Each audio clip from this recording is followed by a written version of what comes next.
다 기뻐하고 즐거워하여라. 보라, 너희가 하늘에서 받을 상이 크다. 주님께서 여러분과 함께 사제의 영과 함께 루카가 전한 거룩한 복음입니다. 주님 영광 받으소서. 그때 예수님께서 눈을 들어 제자들을 보시며 말씀하셨다. 행복하여라 가난한 사람들, 하느님의 나라가 너희 것이다. 행복하여라 지금 굶주리는 사람들, 너희는 배부르게 될 것이다. 행복하여라 지금 우는 사람들, 너희는 웃게 될 것이다. 사람들이 너희를 미워하면, 그리고 사람의 아들 때문에 너희를 쫓아내고 모욕하고 중상하면 너희는 행복하다. 그날에 기뻐하고 뛰놀아라. 보라, 너희가 하늘에서 받을 상이 크다. 사실 그들의 조상들도 예언자들을 그렇게 대하였다. 그러나 불행하여라 너희 부유한 사람들, 너희는 이미 위로를 받았다. 불행하여라 너희 지금 배부른 사람들, 너희는 굶주리게 될 것이다. 불행하여라 지금 웃는 사람들, 너희는 슬퍼하며 울게 될 것이다. 모든 사람이 너희를 좋게 말하면 너희는 불행하다.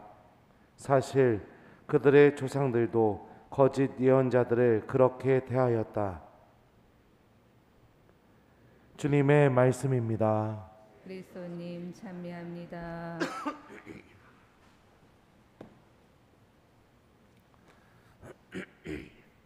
오소서 성령님, 행복하여라. 안녕하세요. 아무도 가난해지려고 하는 사람은 없습니다. 좋은 일이 있는데 슬퍼지기 위해서 살고 싶은 사람도 없고, 그리고 또 내가 계속해서 더 굶주려져서 더 배고파지는 그런 삶을 살려는 사람도 없습니다. 부유해지는 것, 매일매일 웃으면서 살아가는 것, 또 배부르게 지내는 것, 그리고 또 사람들이 나에게 좋게 이야기해 주는 것, 분명히 행복의 기준이죠. 아닌가요? 아닌가요? 아니에요? 네.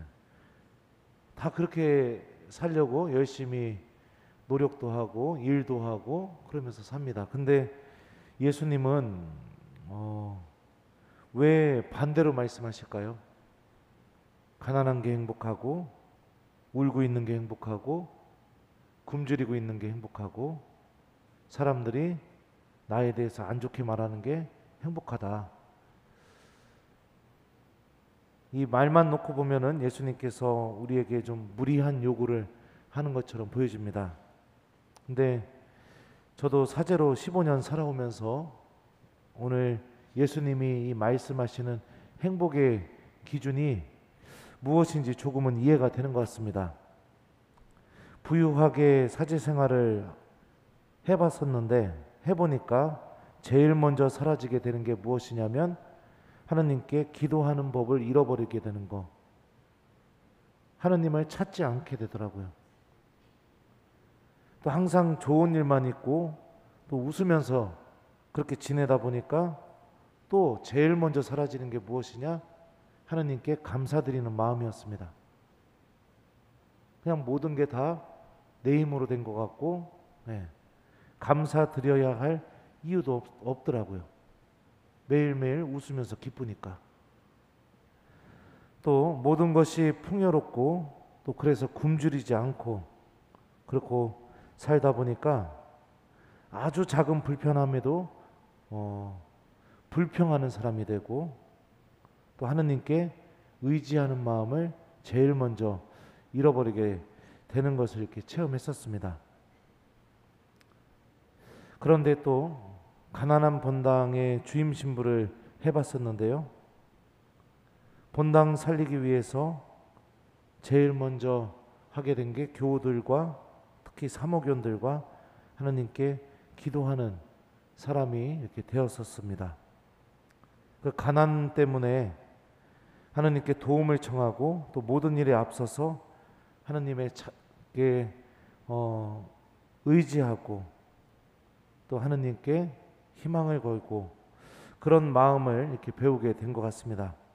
또 교우들의 어려움을 옆에서 지켜보게 되면서 마음 아파하다 보니까 아주 작은 일에도, 특히 교우들 안에서 일어난 아주 작은 좋은 일에도 기뻐하고 또 하나님께 감사를 드리는 그런 마음이 자연스럽게 생기더라고요. 또 모든 것이 풍요롭지 못하다 보니까 교우들한테 항상 얻어먹기만 하는 그런 신부가 아니라 좀 제 것도 좀 나눠주게 되고 또 나눠주게 될 때 큰 기쁨이 있다는 것을 이렇게 배우게 되었습니다. 가난한 거, 굶주리게 되는 거, 울게 되는 거, 또 사람들에게 좋은 소리를 듣지 못하게 되는 거, 그것은 분명히 우리들의 삶의 기준으로 보면 불행한 삶입니다. 하지만 부유함 때문에 하느님을 잃어버리게 되고 매일매일 찾아오는 기쁨 때문에 하느님께 감사드리는 마음을 잃어버리게 되고 또 매일매일 풍요로움 때문에 하느님께 의지하고 하느님과 함께하는 법을 잃어버리고 살아가고 있다면 그 사람은 정말로 불행한 사람이죠. 왜냐하면 하느님을 잃어버렸기 때문에 그렇습니다.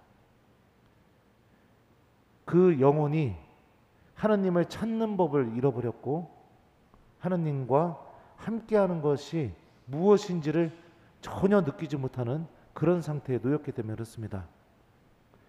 행복하여라 가난한 사람들, 하늘나라가 하느님의 나라가 너희 것이다. 행복하여라 지금 굶주리는 사람들, 너희는 배부르게 될 것이다. 행복하여라 지금 우는 사람들, 너희는 웃게 될 것이다. 사람들이 너희를 미워하면 그리고 사람의 아들 때문에 너희를 쫓아내고 모욕하고 중상하면 너희는 행복하다. 우리들은 하느님과 함께하는 것을 행복으로 삼고 살아가는 사람들입니다. 지금 여러분들이 기도가 되지 않고 전혀 기도하지 않고 살아가고 있다면 너무 부유하기 때문입니다. 하느님께 감사드리는 마음이 내 안에 솟아나지 않고 감사드려야 할 이유조차 전혀 느끼지 못하고 살아가고 있다면 너무 배부른 사람이 되었기 때문입니다.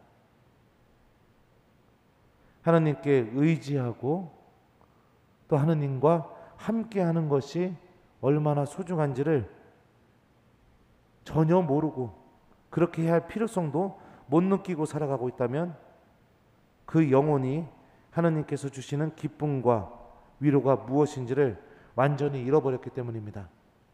그래서 마음 안에서 생각 안에서 하느님이 완전히 사라져 버렸습니다. 그런데 우리들의 삶의 방향이 어디를 향해 있습니까? 오늘 제2독서에서 1독서죠. 바오로 사도는 이렇게 얘기합니다. 형제 여러분, 내가 말하려는 것은 이것입니다. 이 세상의 형체가 사라지고 있기 때문입니다. 우리들의 삶의 방향은 하느님 나라를 향해 있습니다.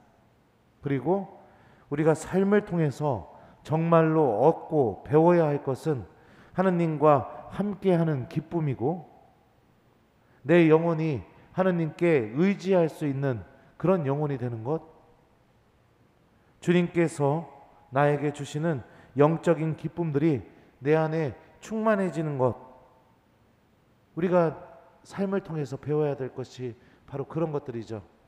그래야 하느님과 함께 있을 때 기쁘지 않겠습니까?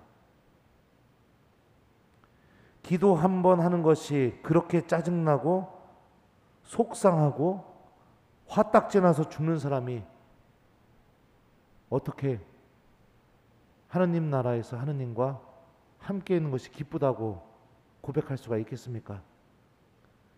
하느님께 감사드려 본 적이 전혀 없는 사람이 어떻게 하느님 나라에서 하느님을 찬미하는 것이 기쁘다고 할 수 있겠습니까? 하느님께 위로받아 본 적이 전혀 없고 항상 돈으로, 사람들의 입으로, 그런 것으로만 위로받고 거기에서 행복만 찾았던 사람이 어떻게 하느님 나라에서 영원한 생명을 주는 그분의 말씀이 나에게 힘을 주고 내 영혼을 살린다고 고백할 수가 있겠습니까? 기도가 안 된다면, 내 발걸음이 성전으로 향해지지 않고 있다면, 항상 내 삶은 불평하는 삶만 가득하다면, 내 영혼의 관심은 언제나 돈으로만 향해 있다면, 또 내 영혼의 관심이 언제나 건강에만 관심이 있다면, 언제나 세속이 주는 그 기쁨에만 관심이 있다면 하나님 잃어버리신 겁니다. 가장 불행한 사람이 된 거죠. 우리는 신앙인입니다. 하나님 나라를 준비하는 사람들이고, 우리가 소유하는 유일한 이유는 그 소유를 통해서 하나님과 함께하는 기쁨을 얻기 위한 것입니다. 어떤 것을 소유하든지. 만약에 내가 소유하고 있는 것들이 하나님을 더 이상 기억하지 않게 만드는 길로 나를 이끌고 가고 있다면, 그것은 우리가 하나님께 대한 믿음과 함께 과감하게 포기해야 되는 것이라는 것도 기억했으면 좋겠습니다. 참된 행복은 내 영혼이 하나님과 함께 있는 상태입니다. 나의 삶은 또 나의 오늘 하루는, 또 지금 내 생각은, 또 지금 내 영혼은 하나님과 함께 하고 있는가? 아니면 무엇 때문에 하나님을 계속해서 잃어버리고 있고 외면하고 있는지, 오늘 복음 말씀과 함께 곰곰이 한번 성찰해 봤으면 좋겠습니다. 그리고 오늘 하루만큼은 숙제 드립니다. 가난해지는 하루가 되도록 노력해 보셨으면 좋겠습니다. 어떤 것이 되든지 간에 하나님을 얻기 위해 내 영혼이 좀 더 가난해질 수 있도록, 너무 부유함에 빠져서 하나님을 잃어버리게 만드는 그것이 무엇인지를 좀 한번 잘 들여다보시고 하나님께 도움을 청하면서 오늘 하루만큼은 하나님과 함께하는 시간, 또 하나님께 기도하는 시간, 또 그분의 말씀 안에서 하나님께서 주시는 위로와 기쁨을 얻는 시간을 좀 많이 가질 수 있도록 노력해 봤으면 좋겠습니다. 행복하여라. 아멘.